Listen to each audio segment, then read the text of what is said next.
Trendsetters.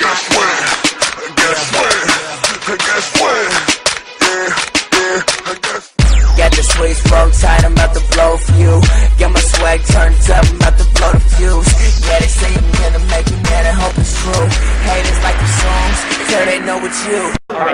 Alright folks, we are here live at the annual Daytona 500 party and barbecue at the beautiful Boathouse Barn Barbecue on the lake here in East. Unfortunately, it looks like the Daytona 500 right now is rained out. So, yeah, so we got the Budweiser girls here though. Hi, how are you? What's your name? Michelle. Michelle, and you Michelle and Drina. Okay, so where do you guys come from? We are out of Ukiah. Oh, okay. So are you local? We had two different ones here. Two different Budweiser girls here last year. So you try to switch them off every year. So you two work locally then? Yes. Okay. Have you ever gotten out of the county, or just pretty much just around the area? We do like Madison County. Okay, cool. So what exactly are you doing here today? Just handing out beads, promoting our Budweiser, Bud Light products. All right, on. And do you guys have any events coming up you'd like to give a push to right now? We have St. Patrick's Day coming up next month. It's our big one. We're going to be doing a couple events in Ukiah. Sweet. Right on. So how long are you guys here for today? We are just here for a couple hours. Oh, okay. A couple hours here and there. Oh, so you just kind of show up to different events, you kind of make an appearance, yeah. A couple hours from here to there, you try to help sell the product, you know.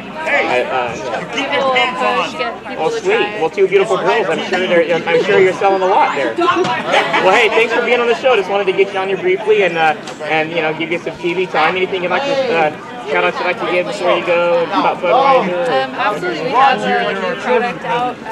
6% alcohol, so it's so please drink responsibly when you're doing it. Yes, okay. All right, well, thank you so much for coming out here. We enjoy having you.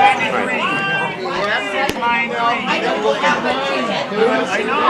Of course, the host and the provider of this event is Johnny Miskell. Hey, Shannon, how are you? Hey, I love the shirts, man. Yeah. Check this out. The brand new eyewear. Of course, we want to give a shout out to our sponsor, Eyewear, clothing for the active lifestyle. For more information, go to www.goeyewear.com. Nice shirts. I mean, I got to really thank Ken. You know, he came out and gave us some stuff to give out for raffles and stuff. And I want to big shout out to Ken and thank you very much. And hopefully we get your product going and get it on the line exactly, there. Yeah. Well, you also had T-shirts you gave too for the raffle.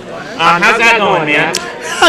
It's not where I wanted to be, but knowing I'm not blaming nobody but myself. And I should have been out there and I should have been more hands-on with it all and stuff too. But it's going to work out all right. I think we're going to probably raise about $4,000 to $5,000. I'm hoping. And last year we did $5,500, and there's just.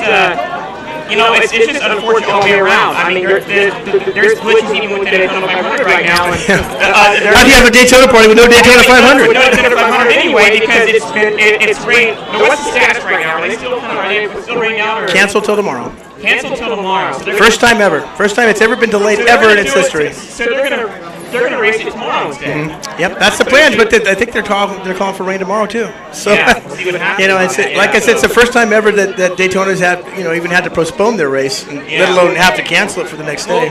We can talk about some Daytona 500 talk though, however, and basically one of the things that they're doing this year, and I noticed where the website is, they're allowing people to bring in 14 by 14 by 14. Or 2,700 cubic inches. They're allowed to bring in their own bicycles now. Wow. So that's one thing they're doing. I just got that off to the site there. And of course, probably pretty disappointing for him. WWE fame superstar John Cena was supposed to throw the starting flag. Well, he'll be doing it tomorrow now. Yeah, he'll be doing it tomorrow. If they have the race tomorrow, they'll call for rain tomorrow too. He was there, and I'm just amazed we talked about a lot how I think maybe it's coincident yesterday day. They told me it's basically the same blue collar crowd. They go to wrestling shows, they go to races. Because we've had many people with Ric Flair, the legend Ric Flair for one of them. It's just quite a few different stars. But who would have seen any rookies that have seen this year? I have no clue. I did. Lenny Kravitz. Who's that? Lenny Kravitz. You don't know? No, I don't know who's that. Well, it's a good thing this isn't live and national because I'm going. Who's that? Who's that? Who's Lenny Kravitz?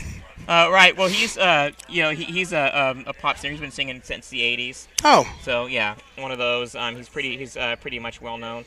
Anyway, I want to talk about other sponsors real quick before we finish up. Our show is also sponsored by Always Towing, located at 14935 Olympic Drive in Clear Lake. For more info, 707-995-5000. They have recovery services, lockouts, and local and long distance. Don't get stuck on the side of the road. You know, they'll actually pick you up. Yeah. So, gonna go off the radar here a little bit. What's the sound? Are we having problems with the sound? We're fine. Okay. All right, I had to check on that. So anyway, also, and of course, clothing for the active lifestyle, www.goeyewear.com. Now, let's talk about these cars behind us real quick, Johnny. And I wish they were here. Are we going to get Doss here later? Yeah, they're right back behind us right there. We can get them on right after I'm done here. Okay, cool. I'd love to get Doss and them on here, which we'll add that into the graphics later. I didn't, I was hoping to be here. But the 75 car here. Now, Jeremy Doss just won this weekend, yesterday. It was at the Outlaw Go-Karts. Yeah, I think that's his, third or fourth or fifth championship? That's his third or fourth championship. And then, of course, the Perpetual Trophy. I mean, the kid's really making a name for himself. Sure he is. And he also races a late model as well. I mean... You're going to do I think at the end of the year, I think it's sometime in October that I heard that they're going to get themselves into a K&S car. And they're really? Or K&N car. K&N. And they're going to run the K&N series. I think it's going to be at Roseville. Sweet, right on. I'm looking forward to that one. I don't think I'm flagging anywhere, so I'll be more than happy to join on with them guys. So, of course, we're I didn't plan on having a show tomorrow night. I don't know. Maybe we should because the. Oh man, I don't know how. I don't know. I don't know how I'm going to feel tomorrow. Yeah, probably not. I think we'll. I think we will. I think we will go ahead and. I think we will go ahead and. We'll show this tomorrow night. It's just. So yeah, back on the cars. Okay, we got the 75K here. This is Jeremy Doss's here. Yep, that's the one he won I think he won the West Coast Nationals with that. Yes, exactly. And we got Mike Doss's here. We'll actually get a look at those cars. A little later when we get him on the show. I'm going to give Mike a little plug here and tell him that car, I'm looking right now, that car is for sale for $4,500. And you can reach Mike at 245-7410. Yep. Right off the car. There you go. Yep. What are they selling? $9,500. So he's selling his car. So you could be the next champion, man. We should raffle that puppy off. Yeah, you should. Hey, why didn't you? Mike, we're raffling that car off. Mike, can we raffle the car? All the proceeds go to homeless kids in Lake County. Yeah, let us raffle the car off. And while you're at it, we can raffle that one too. We'll get Mike in here pretty quick here. Yeah, we'll get him tell on us here all pretty about quick. the late. Sitting here watching, we'll get him on here pretty quick. What a go-getter that kid is, man. Great shoe. I mean, I've been so proud of Jeremy and being part of his racing career and flagging for him and stuff like that. Exactly. He's been definitely one that opens my eyes. We tried a thing yesterday where we did live coverage of it, and it turned out really well. Alan Markowski and I were there yesterday. We had live. Of course, we will be showing that live coverage here in the next week or two on the Checkered Flag Talk Show. So hey, Johnny, anything else you'd like to do? We give shout-outs to anybody like Oh, I was sitting here I forgot my piece of paper inside the house. I'm inside the restaurant there, and I'm trying to think of. Let's see if I come up. I can't even see it. Oh, we got to give a shout out here to your barbecue guy. Yeah, barbecue guy. What's his name? Irv. Our barbecue Irv, man. He's over there. He's over there cooking up the good stuff, man. He's got the beer in hand and. Yeah. So, I can throw out a couple ones. I'd like to thank Ukai Speedway for their fine donation they gave us. Of course, Eyewear. Thank you, Ken, very much for what you have done for us. And hope that we can do something for you. Kathy Fowler, Chevrolet. Let's see, Bill and Bev McVeigh over at Airport Auto Broker. Go grab the there's a big list of long people that do, and I'll come back on and I'll be happy to. Yeah, come back on later. We'll come on and do that. Do that at the end of the show here. So we'll be here for broadcasting for an hour, for about an hour or so. Hey, thanks for being here, Johnny. Alrighty. You know what? Next year, let's make a pledge right now to next year to try to double this. Well, I think we could do it. I think we could do it. I can tell you when it was just a matter of the right advertising. Some of the notes that we're doing. Crowd here though, if the cameras can, Check this out, Shannon. I'm going to interrupt you now because you interrupt me all the time. I'm going to tell you right now that next year is going to be bigger and better as far as what we're giving away. It's not going to be a TV. We're thinking it's a free trip for two to Daytona 500 to watch Daytona 500 the following year. So we're in the mix of doing something different. We think everybody. I think the TV might hurt us a little bit because everyone's got themselves a 50-inch TV now. It seems like so. We're moving on and moving up, and we're going to be talking, and Blair and the owner of the boathouse here, Lou and Kathleen, and we're going to try to get something bigger and better for next year. I gotta do something because they're selling them. They're selling those TVs cheap now. So Yeah, and practically anybody can afford them. Well, you know, pretty much everyone's got a 50-inch TV this year. Yeah. Last year we were pretty good with it. This year, You got a lot, you've got a lot of other great prices there too. yes, we do. From the fine sponsors, some of them I just bottles of wine and plenty of liquor there to get. Yeah, hopefully someone who's over 18 is going to win that. Yeah. Probably Jeremy will win it. Do you have a policy? Over 21. No. We can't do that. Matter of fact, it's not even supposed to be opened up. When you buy it, it's just supposed to sit like that one sitting on the table over there, not open. Oh, the pucker right there. Yeah. Yeah, I see the guy right behind there right now. He said he can't hear us, but we're on broadcast, so but he's got his thing on there now. All right, man. Well, let's move on, Shannon. Yeah, let's move on. Okay. I want to get those two on the show right now, and then of course we'll have Bob and Edie Strauss later. Okay. All right. I'll be back with you later. All right, man. All right, we are back on the Checkered Flag Talk Show, and we got Ron McConnell. Finally, you got your face back on TV, man. You usually call in and do the Black Flag Racing Collectibles in the diecast. What's the diecast deal? It's great having you on the show, man. Good to see you again. Yeah, good to see you too. And first, let's talk about what you got there. You got a very rare classic. I have the new Dale Earnhardt Cardinal tractor car from Lionel. It's the NASCAR Classics line. It's brand new. They are sold out from Lionel.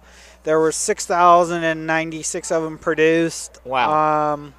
They're available through myself and your local dealers. This is the first car that was made in the last 10 years for Senior that is not a remake. Okay. You were saying that. They are limited. They are sold out through the distributor network, like I said. I have 8 of them left. They retail for $60. And this is the first in the series of the Lionel Classics line. The next 4 that are due out this week, I will have the Tiny Lund 40 Ford, the Ralph Earnhardt, which was Dale's dad, and his 40 Ford, which was the Gulf Boulevard, or the Boulevard Gulf 40 Ford, excuse me. That's a mouthful to have to say, right? Tough to say. Yeah. Tiny Lund's car, which I already said. Then there's going to be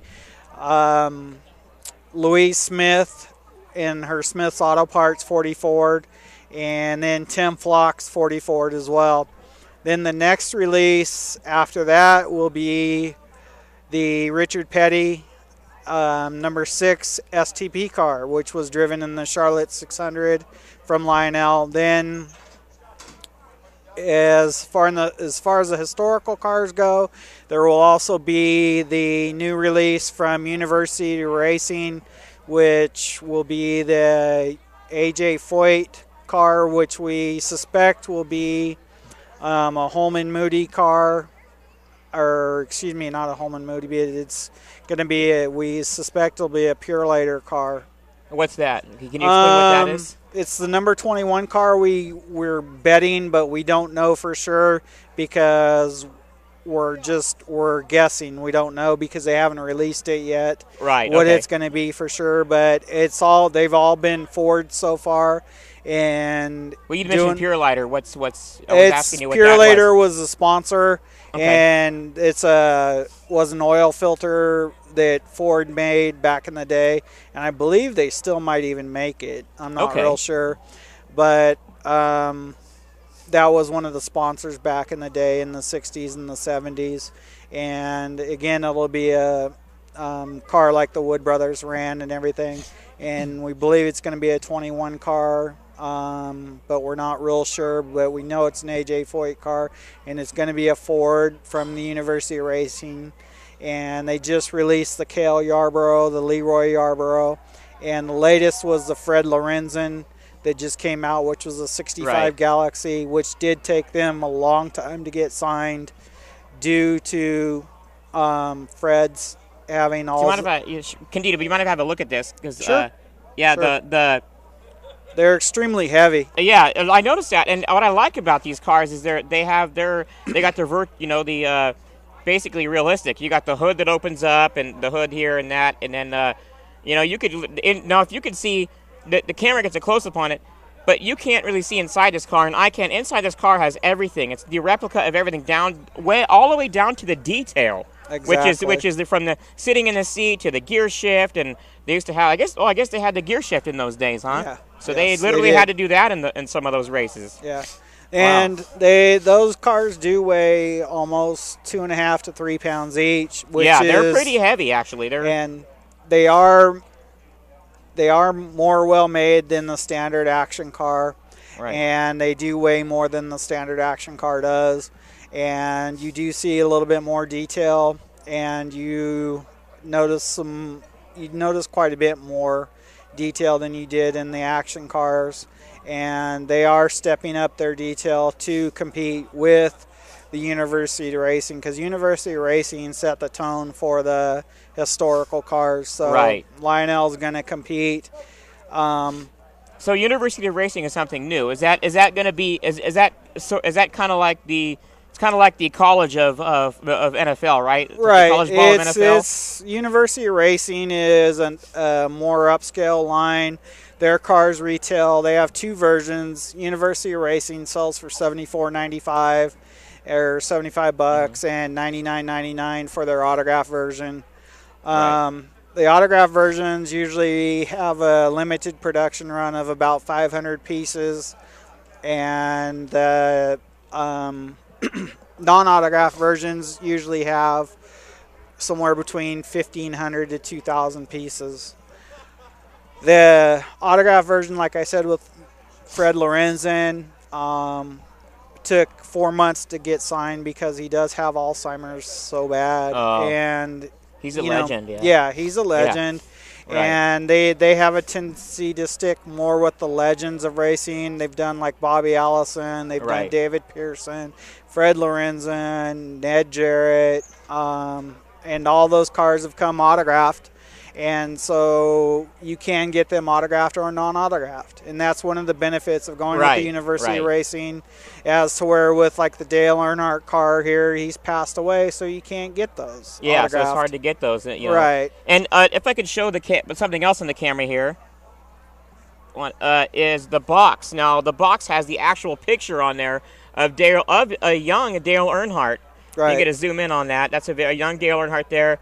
That's actually Oh, hold it steady. Okay, yeah, that's the actual box there. I moved it away too quick. Yeah.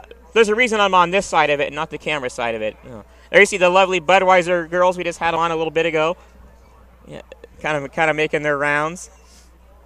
So, yeah, this is the car, and then can I turn this around now, and I'll show you guys what's on the other side of it too.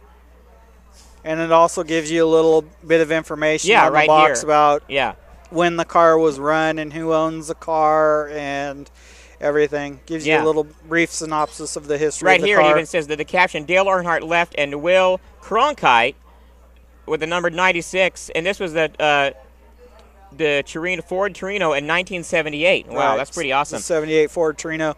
Also, for those of you who remember your TV back that far, this is a Starsky and Hutch car. Oh, yes, it is a Starsky and Hutch car. I might have recognized with the window and everything. So, yes. Right on. It is a Starsky and Hutch car. Yeah, so if you don't mind, we can get a camera real quick. If they can zoom in a bit. He has a stand back over there, and you've got some T-shirts and stuff that are being sold right now. And you go to different tracks and everything with that. You're back you're back on tour with that now. Yes. You started that just again last year? Yes. Right on. So we're going to go to Ukiah probably this year, and we're talking about expanding it a little bit this year with Blair. So we're going to see what we can do with Blair this year. Yeah, they now back on Race Talk, and I wanted to get your thoughts on that. Blair's running. There's a lot of changes that have happened, and of course, I don't want to do too many spoilers because we're going to have the Ukiah Speedway director Nadine Strauss on, but they're only going to be running a total of 18 races this year, and they usually run 25 to 30. Correct. So, yeah, I know, and that's all I'm saying. Yeah, I'm not saying anything. Not saying anything else. All right, we don't want to spoil it, but we can, however, go into the Daytona 500. Now they got the rained out Daytona 500. Yes, so they're officially rained out now. We say they're officially rained out. They're going to try it again tomorrow, and this is the first that this has happened where they've tried it again for Monday. I believe so. Yes. Right. Yeah. So what are your thoughts? I want to ask you your thoughts on some of the drivers. Do you have any do you, or at this point we can say, did you have any predictions? I don't have any predictions because it seems like the last 2 races have come down to the last lap. As far as the last 2 races, I'm referring to the nationwide race and the truck race, and everything's gone out the window. So you can't. This is Daytona. You can't predict anything, and anything that you might predict, you can't, because it's going to go out the window anyways until the last lap, and it comes down to the last turn, and it goes out the window, and it could be the first green-white checkered, the second green-white checkered, or the third green-white checkered. Right. So, in my heart of hearts, I'd like to see Jeff Gordon win, but it's a crapshoot until. Well, now now it's kind of a toss-up. Now we're having to wait till tomorrow, and the weather forecast. I did look. Johnny Miskell was talking about the weather. I just looked a little bit ago, and the weather forecast shows rain for tomorrow too. So this is the rainy season in Daytona right now. It could be all the way until Tuesday, and it could be possibly until Wednesday. So they would. What I've heard. So they would postpone it that long, huh? They would wait all the way until later on in the week. I think the latest they can wait is until Wednesday, because if they get the race in on Wednesday, then the trucks will have to leave directly from there to go to Phoenix, and then the trucks, they would have to meet up.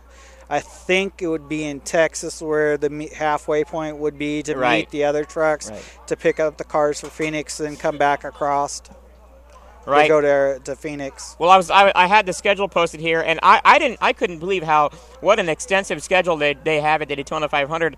Everything starts early in the morning. From 7 o'clock in the morning, you've got the Sprint fan zone, and the garage opens right at 7 a.m. It's just amazing. If I can look here and. Well, the fan zone's directly above the pits. Right. And the people that pay for the fan zone, it costs quite a bit of money. I can't remember what it costs for the fan zone, because when we went to Daytona, you had the option of buying tickets for the fan zone. Right. But the fan zone is directly above the pits, and that's open as soon as the garage opens. Oh yeah, but you see here, it goes all the way to 12:15. They got their speed personalities. Well, they were supposed to. I guess they were there. Kyle Petty, Kenny Wallace, John Roberts. The speed. They start their speed trackside. I mean, it goes all the way. They're all the way from 7 in the morning until 1 p.m. Right. It averages every half hour. There's always something else going on. So you could tell how much it's catered to the fans. Oh yeah, it's not a cheap ticket to get into the fan zone. Right. And it's a big deal, because they have to keep the fans entertained, and especially during the downtime of the rain. And when we were back there, it rained one of the nights we were there, because we were there for qualifying, and it rained a little bit, and they canceled the qualifying right away. But unfortunately, we were lucky enough it didn't rain during any of the races that we were there, but they canceled the qualifying right away, and it does rain quite a bit back there. Oh yeah, I mean it's Florida. The monsoons are just and this is the year. It kind of makes me wonder if going on a bold statement here. I wonder if this is the right time of year to do the Daytona 500. This is a rainy season. They've always done it. They've always done it. This is the first time that they've ever been rained out, though. Okay. And a lot of people have had tickets for many, many years, and there's like a friend of mine, he comes all the way over from England for this race every single year. He books his tickets in advance. He books his flights in advance so he can get the best deal, and he comes over here for 2 weeks. What was ironic about this is that we talked about this on the Checkered Flag Talk Show, is that what's ironic about this is that this actually was supposed to happen on the 20th. What they did was they pushed it a week further. They pushed the Daytona 500 race a week further. I didn't know that. Yeah. As a matter of fact, you can go to the Daytona International Speedway.com website. That's where you got the information from, and they were gonna do it on the 20th, and they'd push it to the 26th. So it's kind of ironic that all of a sudden now they're in rain. So that was President's Day weekend then. that they would have run it then. Yeah. So there must have been they didn't want to do it on President's Day. Yeah, that must have been what happened. You're usually full of information, Ron. I'm surprised that one got past you. I didn't know that. Yeah, but it makes sense though. But right. then maybe there's a reason why they didn't want to do it on President's Day weekend. Right. You'll have to call them and ask them why they moved it back. Yeah, you'll have to call them and ask them, and maybe you can call us in to give us the information if they're willing to talk to you. Exactly. So Ron, let's talk about. I'll let you go, but want to talk about several things. What you think of the Daytona 500 party here this year? I mean, it's awesome. Even though the race didn't show, and we got a good amount of people. There's a good crowd. Yeah, still. There's a good crowd here. It's a late arriving crowd, but that's about the same time that the people arrived as last year. It's as Johnny said, the people arrived about the same time as last year. Did you give anything away for the Ralph? Did you give anything away? Yes, I did. Sweet. I got a full video of that table actually. We're gonna that we'll add in and show. I did give away a car. Right. Well, I donated thank you. my car. Right on, man. I appreciate it. And I appreciate you being on the show, and we look forward to hearing from you, of course. With this I'll call Monday in tomorrow night. Yeah. Well, tomorrow night we're not going to be. Tomorrow night, you call me tomorrow night. We're not going to be there. We're going to be replaying this. Who's going to answer? Nobody. Who's going to answer? Yeah, probably nobody. Oh. But you can call us the following weekend, the weekend of the 3rd. We will be back on the Checkered Flag Talk Show live again, and we'll be back live on the 3rd of March. I'll make sure I'll call in the 3rd then. Yeah, make sure you call in the 3rd of March. No prank Next calls. Next time I'll make sure I wear a pair of sunglasses too. Oh yeah, that sounds pretty bright, isn't it? Yeah. Yes, it is. We got to see your thick glasses there, man. So. Hey. No capping on I'll my try to get all the Four Eyes jokes in before you leave, okay? Oh, I see. All right, well, hey, thank you so much for being on the show, man. I appreciate it. It's been Up fun. next, we're going to have Bob Strauss and Nadine Strauss. All right, we're back here at the Daytona 500, the Boathouse Bar and Barbecue. We did this last year. We did this last year. Yes, it was a lot of fun, and it's a little chillier this year, I think, than even last. Maybe. Oh no, last year was way colder. Last year was way colder. I had 2 coats on last year. Well, of course, we have Nadine Strauss, and I hope I got the graphic right. You are not the president, but you are the director. I'm the race director of Ukiah Speedway. Ukiah Speedway. Good, I guess I got it right. As well as the business ding, ding. manager. Yeah, business manager too. So let's talk about that. There's some things happening with the Ukiah Speedway that are different this year. The biggest one I noticed is we're only running about half the races that we're only running about half we normally run. Well, we took over the late model series and the modified series and combined them into North State Challenge Series, and we're going to be running some of those races at other racetracks. We're going to go to All-American Speedway in Roseville and also Stockton 99. So we had to, on those particular dates, we had to be there instead of Ukiah.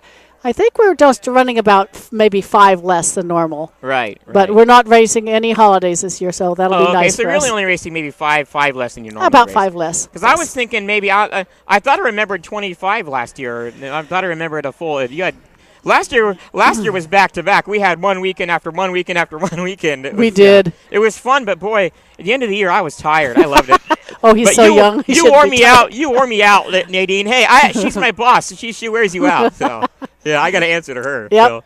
Right, and then right on. So let's talk about the late models. They're obviously one of the biggest things is they're no longer Airport Auto Brokers because Airport Auto Brokers is now Lakeport Ford. It certainly is. So when they did that, did they pull their sponsorship? Oh no, they're still sponsored by Lakeport Ford.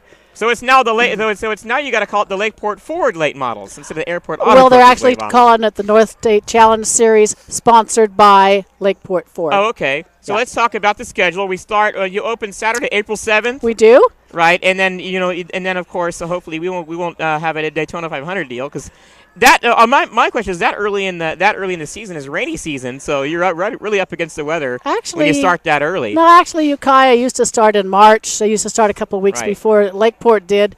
And they used to start in March, and who knows? It hasn't rained at all, so maybe we're not even going to get a rainy season. Right. And one thing I wanted to explain to us too is the NSCS modifieds. What are those? The North State Challenge Series? Well, that's correct. It used to be Tri-Track Challenge, and because now we're more than 3 tracks, we've changed it over to the North State Challenge Series. Combined both the late models and the modifieds into that series. Okay, so if we can get to a little, shouldn't say too controversial, but a little bit of a controversial thing. I noticed that there was the Extreme Outlaws. Yes. Will be running. And the Extreme Outlaws are something that David Furia, and they started over at Lakeport. They certainly did. Yeah, this will be their second year, and we have 2 races, I think, scheduled for them at Ukiah this year. Okay, and I like that. One of the things that we talked about, the reason why I like that is I think that maybe the promoter, I should call it promoter wars, or they're loosening up a little bit, huh? Is that what's happening? Oh, I think that would be wonderful. I would love to see that. It would be so great if both tracks could work together again. Yeah, well, but you know what though, this might be the icebreaker. This is a start. I hope so. I think it might be a start having the Outlaws over there, and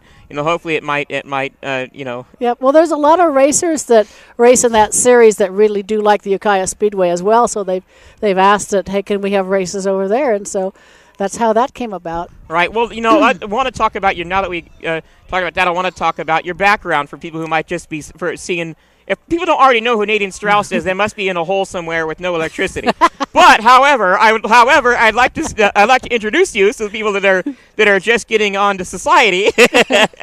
Just kidding. But anyway, I'd like to introduce you. So you not only work at Ukiah, but you spent years and years at Lakeport Speedway. Well, we were there for 40 years, right. And we were actually race promoters for 23 of those 40 years. Before that, I was Bob was a board of director, and I was an official.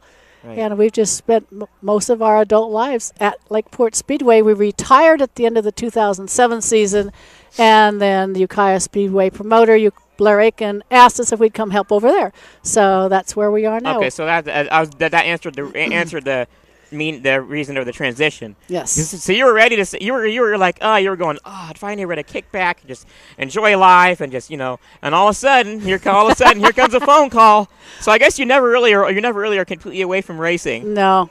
We've been there ever since 1966 when Lakeport and Ukiah were first paved. And your husband just barely retired his car, the number 11 car. We'll have him on in a little bit. Yep. But your husband has another significant thing. Your husband's raced for many years. 40 years. Yeah, he raced for 40 years. Wow. Yep. So let's talk that. Now I want to talk about the Daytona 500. They got rained out. Oh, man. That's so too bad. I've been asking the guests if they had any predictions, and we had Ron McConnell on, and he said, well, he was kind of hoping for Jeff Gordon, but I think it's going to be Tony Stewart. You think it's going to be Tony Stewart? Oh, I hope so. Well, it's his turn. Yeah, the one thing we were talking about is the fact that they postponed this, so the Daytona 500. From what Ron was saying, you maybe agree. They might wait as far as Wednesday to do the Daytona 500. Well, it all depends on if it rains. If it rains. The weather forecast calls for rain tomorrow night again. Okay. Unfortunately, so they'll try for tomorrow. They'll try for tomorrow and see how that works. Yeah. It's like he was saying, they've got to go Wednesday, and then they've got to load load the cars in the That's trucks, correct. and so it's going to be cutting it real close. Yeah. So hopefully Wednesday. Have you ever seen a Daytona 500 be canceled in your amount of time? Not as long as we've been going, and we started going to the Daytona 500 in 1981. Wow. And we went all the way through 2005. I think we missed maybe 2 during that time. Right. Never. We've sat there in ponchos in the rain. So this may be a first if they have to cancel No, I think they have canceled in earlier years, but never when Bob and I have been there. They've always made it. Well, I say the rain factor too. I mean, it's the Daytona. We're in Florida right now. Is the monsoon season in Florida? Oh so, yeah. We've been there when it's been really, really windy. You've been there when it's windy and rain and cold. Yep. Right. Many times. So what are what another thing I want to talk to you about Ukiah Speedway this year. So what are some of the? Are you guys doing any other changes there? I know you're doing I know you got Raso and you do all those things. We're going to still be doing the same thing like that. We this year we are having 3 BCRA midget events, which is kind of fun. Oh, you must have read my notes. I was going to ask you about the BRC midgets. I don't see any notes. Oh, well, they're right here. But I was going to ask you about the BCRA midgets. Yeah. I noticed that you've got 3 of those this year. year. We do have 3 this year. Right. Well, one of the reasons we do is the promoter from Shasta Speedway has 3 midgets, and there's several people in Lake County now that have midgets, and they've just asked us to have more events over here at Ukiah, so that's why we've decided to do that. Sweet, and I understand that he is no longer going to be. He's no longer. Did he step down from the? Yes, he did. He's going to be working over at Petaluma Speedway now. Over there, Rick Faith is his name. Rick Faith, yeah, Rick Faith. We've had Rick on the when we were live at the final race of the year. We had Rick Faith on here. Did. He's a lot of fun. So yes, you did. Yeah, well, I wish him the best of luck in his new endeavors. It's kind of sad that he, after being at Shasta, Yeah. But. Well, he was there for 4 years, and I think he was ready to move on, and so this is right. Well, Petaluma Speedway is only a semi running track, right? They don't run how many? Oh no, they run all the time. They run all the time. All the time, every Saturday night. Yes. Okay. Maybe have for 50 some years. There was one that only runs for like 4 times a year. Yeah, that's Calistoga. Oh, that's Calistoga. Yeah. Okay. So he went over, took over Petaluma. Well, it'll be interesting to see how that turns out. It will be very interesting to see how that turns out. And Shasta has a new promoter now, and it's going to be really interesting to find out how that's going to turn out. So who's the new promoter? Well, George Wade and Adam Nelson, 2 promoters from other speedways. George Wade was at Shasta earlier.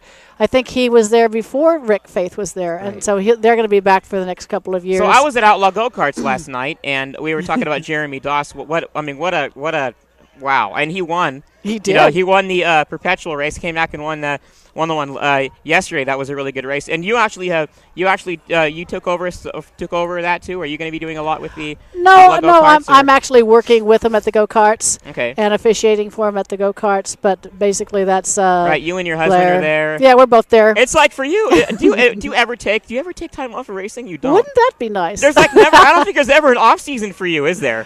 Not very much. Right. Not very much. I mean, we're still. I mean, we've been working towards the 2012 season ever since about the middle of 2011. I mean, they just, Right. And other news too, I'm hearing that back on the late models. The late models, Bob Cook, they dropped to the late models. So now that's been taken over by Blair. That's correct. Okay. Yeah, that's why he changed. They were the Airport Autobreaker late models. Well, yeah, that's why they changed it. But of course, Airport Autobreakers is now Lakeport Ford, so they had to switch on that. Well, hey, thank you so much for being on here. Welcome. I appreciate having you back on the show, Nadine. I look forward to working with you this year. Oh, I know you do. I do right. He loves it when I yell at him. Yes, it's a lot of I'm a glutton for punishment. Yes, he is. All right. Well, hey, thanks for being on the show. And up next, we've got your husband on here. Yep, he's waiting. We'll see what he has to say about you. We'll see if his story's the same. All right. Thank you. Thank you very much. Bye-bye. We're back on with a Checkered Flag Talk Show. Our final guest of the evening, last but certainly not least, how you doing, Bob Strauss? I'm doing all right. Hey, number 11. They say save the best for last. Here I am. Yeah, absolutely. Well, we had your wife on earlier, so hopefully your story will be the same as hers. Well, maybe you won't ask us the same questions, so we won't have to compare. No, we won't.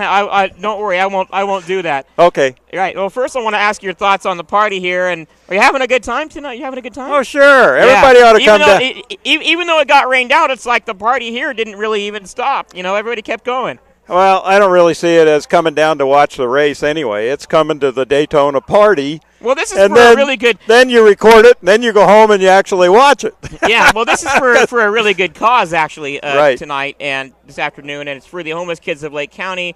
Like we had Johnny on earlier, they're raffling off a 50-inch TV, and this goes for the lake. It's actually for the Lake Resource Center. I believe it's for the Lake Resource Center, and that's caters to the kids that are homeless in Lake County, so it's a pretty good thing. Well, I know it's near and dear to Johnny's heart, so we come down to support him. If nothing else, we come because of him, and we buy all the tickets and we get in because it's going to help some kids that really need it. So. Right. Well, last year was 5,500. He's hoping at least 5,000 this year. I know. He said what he was thinking is too, and I kind of agree, is maybe something different from a 50-inch TV next year.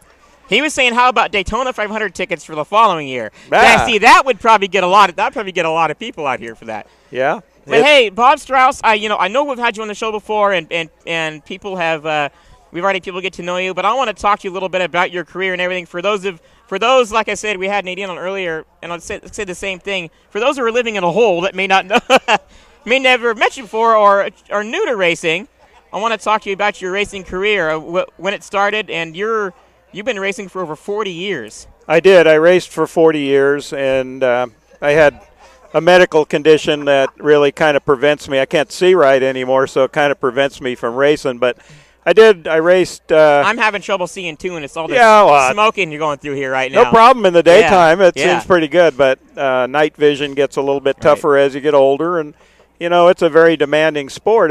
It takes all your facilities, and even when you can do all the stuff, you can hear good, you can see good, and everything else, it's still a difficult thing to do because stuff happens really, really fast. And as you get older, it gets a little tougher. Yeah. So that's just the way. And I just decided that it was time to quit before people asked me to, because I still could race competitively and have a good time at it. So, well, but anyway, you still bring the mouse out every now and then. The Mighty Mouse Bob Strauss. I do. I built a 2-seater modified car, and occasionally we bring that out and give rides, and I get to drive a little bit. I don't recall ever asking you how you got the nickname Mighty Mouse.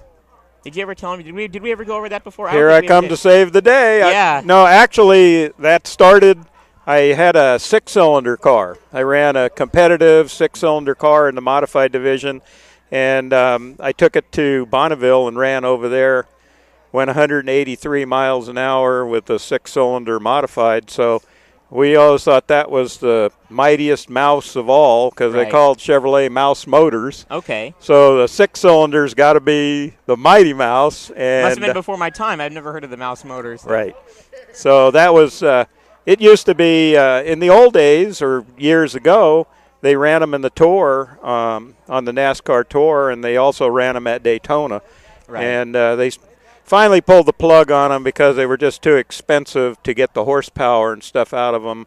And I bought it from a guy who was a tour driver on the West Coast, and they had retired them. And I thought we'd give it a shot in the modified, and a lot of people didn't think it would work, but it did. It worked actually pretty darn good. So that's where the Mighty Mouse came from. Exactly. Right on. So you raced. You had different cars that you raced too besides that one, or.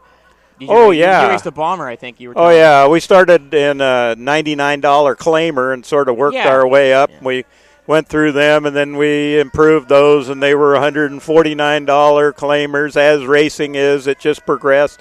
And then we finally built a stock car. We used to call them super stocks. And we finally built the super stock car, and I raced that for a bunch of years. We won, 6-7 championships in it, and then in the 90s, in the late 80s, those cars were starting to suffer a little bit. They're too expensive, and we were looking for another class to do something with. And we used to go to Daytona. Actually, your wife was saying that you guys have been. Yeah, we've been there. We went like times. 13 years in a row, and we got involved with IMCA back there, and we saw the IMCA modifieds at New Smyrna Beach, and I just immediately That's John's loud mouth in the background. Sorry about that. Immediately locked onto that and said, hey, we got to get one of these. Yeah. So right there at that weekend, I bought a car, had it shipped to the West Coast, and then we did like show and tell. I took it around. We ran it up at Shasta. We ran it at Lakeport. We ran it at Ukiah. Right. And we got that class developed up. And then in 90, we started the modified division. And it was pretty successful. We took off at Lakeport. We had like 13 cars right off the bat the first year, which is not bad. And then that developed, and now it's sort of declining on the other end. It's gone through its cycle, and now they're getting too expensive and hard to race, and it's the economy, man. They cost a lot of money racing. To run those too, people don't realize. I mean, we're talking about $5 gasoline in regular cars, and we're probably looking at race gas 12 to 15. This year, right? Yeah, it's probably $12 to $15. Last year it was close to 10. So, and then we ran the modifieds on alcohol. When we started that, it was $1 a gallon. The last alcohol I bought was $5.50, and it's going up just like any other energy. So it's getting really expensive to do that kind of stuff. So you're doing a lot of different things now. Obviously, one of the things you're doing is you're an officiator. I do. I officiate at Ukiah. I'm tech man, and then after I get done doing the teching job, then I go into the infield and I help officiate the races from there as a spotter. The tech, I've always felt that the teching was a really important aspect of racing. Everybody has to feel it's hard to get an even playing field for a bunch of guys. Right. And you can have all the rules in the world that you want, but if you don't apply them properly, then it's a real difficult deal. So I thought I'd give it a try. I have kind of somewhat of a natural ability. I get along with people pretty good, and we try to make it as fair as possible for as many people as possible. So that's kind of what the basics of the job is, and then we keep trying to make the cars a little less expensive to operate if we can, which is a real difficult deal. Whatever rule you write, you got to figure there's 50 guys out there trying to figure out a way to get around it. So well, let me ask you this. I don't know if I've ever asked you this before. So I mean, how does it being on the other side? Do you have a new respect for for so many years being behind the wheel? you know, did you? Well, you've had a lot of knowledge with racing. Did you ever quite understand what it was all about before you went over there, or before you went over to the side of teching, or? Well, I think so because, you know, I was, before we managed the track at Lakeport, which was a 23-year gig.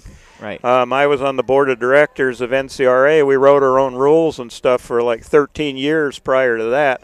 So I knew the working part of it versus the racing part of it, which is another thing that is really kind of hard to get together a lot of times because, you know, one demands one thing and one demands something else. But to try to find that even ground, and I was lucky enough to be working with Nadine, who is probably one of the most efficient people to work with there is, and she was really good about the operation of the racetrack, and I was always pretty good at seeing the side of the race car driver. So by combining those two things and trying to make it so it was, you know, more fair for the most amount of people, I think it worked out pretty darn good.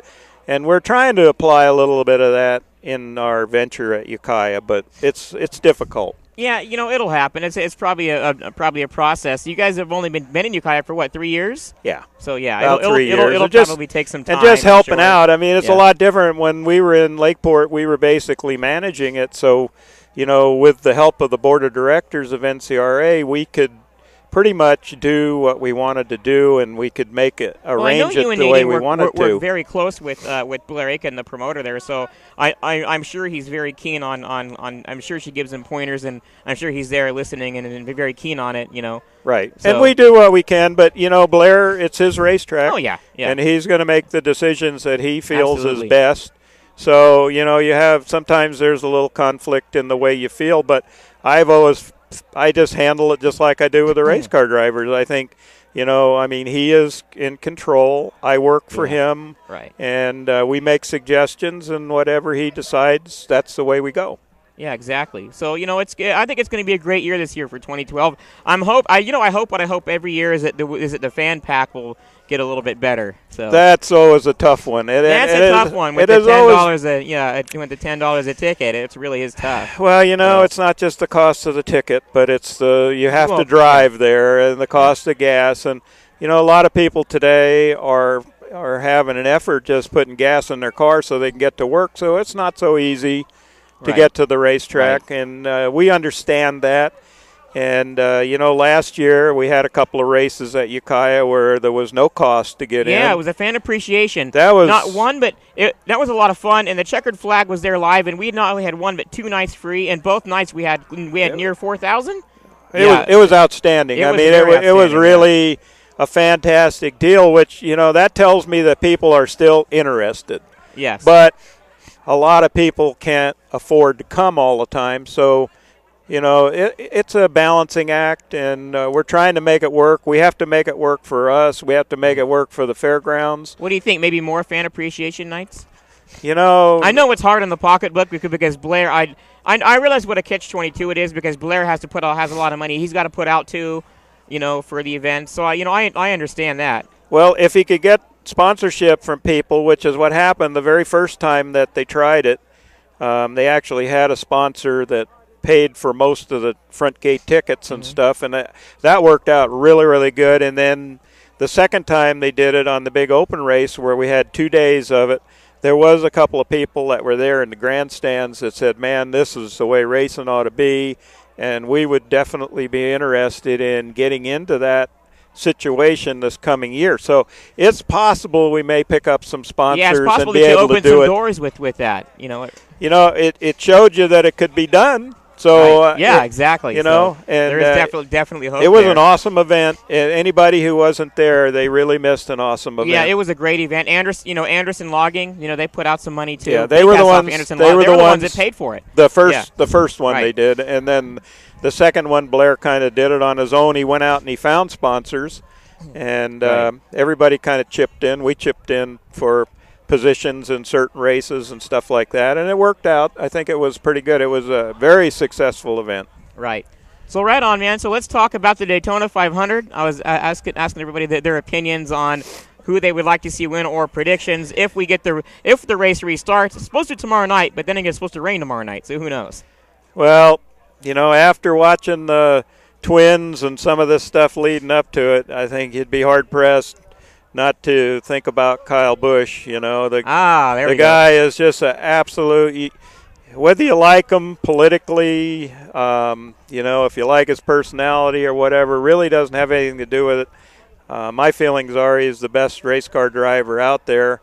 And then you've got a guy like Tony Stewart. Yeah, your wife was just talking. Who's starting way up front and is very motivated. Yeah, she was for the Tony Stewart one, and then we had a Jeff Gordon actually. Yeah, but he's kind of turning into the Dale Earnhardt deal because he's won everything else, but he has never won the big race. See? Right. Yeah. So you don't know, and I mean he's very motivated and he's quite capable. They've got a pretty fast car.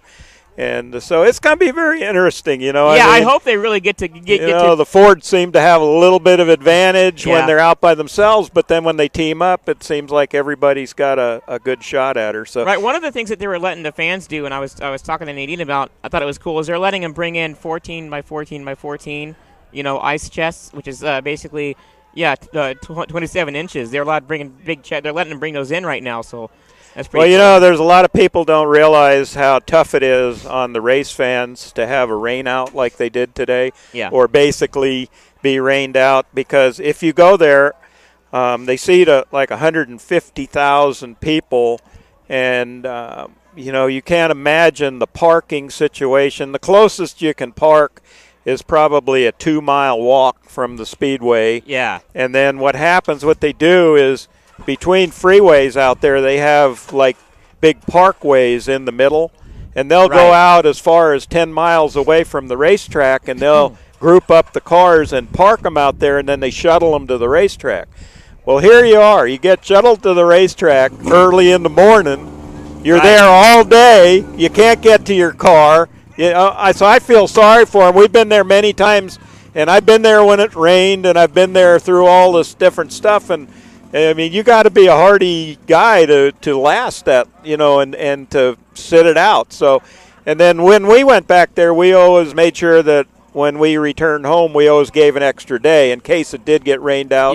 We could be there for Monday. So we'll see how that works. But I know it's tough on the fans, and I feel for them. But it's also great to be there. Yes, and there is rain in the forecast tomorrow night. But it's like you said, it is great just to be there, there. And I was reading the schedule. Talking about the schedule with Nadine earlier, and how they started, and they start at 7 o'clock in the morning. The fan deal starts at 7 o'clock in the morning. Right. So it's Yeah, we used to leave. For fans to do. We used to leave, I think, about 6:30 because if you got there early enough, you could beat some of the roadblocks, so you could get closer to the speedway. Right. So we would leave real early. You get up and drink a lot of coffee.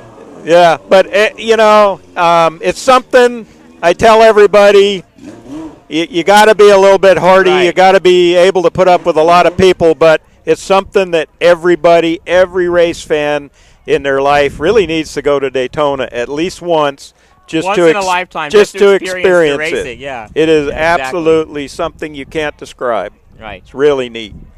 Well, hey, thank you so much for being on the show, man. And that concludes this edition of the Checkered Flag. This is year 2 that we've actually done this. That we've done this here with the Checkered Flag Talk Show being here live, and of course, it's sponsored by eyewear. www.goeyewear.com. I got my shirt here. We got to get you some. And you got some nice shirts. Yes, we do have That's some cool. nice shirts. See, that's had some T-shirts they were giving away too. And of course, Always Towing. For more information, 995-5000. Big shout out to Always Towing, and of course, Fast Lube Plus, located at 765 in Ukiah on State Street in Ukiah.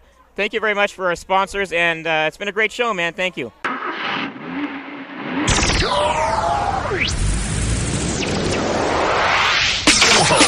Whoa, that's a buck 50 right there. The trendsetters. Guess what?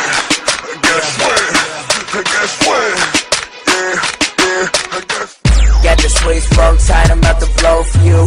Got my swag turned up, I'm about to blow the fuse. Yeah, they say I'm gonna make it, man, I hope it's true. Haters like the songs, till they know it's you.